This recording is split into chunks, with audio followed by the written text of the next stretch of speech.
अहो, आज भाजीला काय बनवायचं? असा प्रश्न प्रत्येक बाईला असतो. सो हॅलो एव्हरीवन, स्वागत आहे माझ्या छोट्याशा रेसिपीमध्ये. तर आज आपण बनवूया बेसन पिठलं.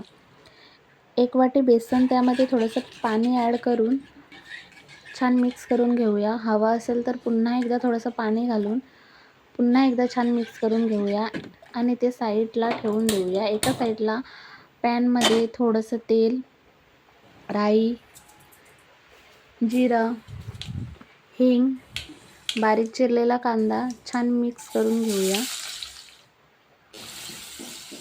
मिरची, आलं, लसूण ते सुद्धा छान मिक्स करून घेऊया. त्यानंतर थोडासा कढीपत्ता, तो सुद्धा छान मिक्स करून घेऊया. काही बेसिक मसाले ॲड करूया, जसं की हळद आणि मीठ, ते सुद्धा छान मिक्स करून घेऊया.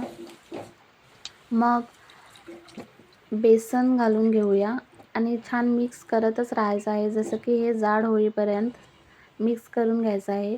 त्यानंतर थोडीशी कोथिंबीर घालून घेऊया. तर तुम्ही बघू शकता किती छान असं बेसन रेडी.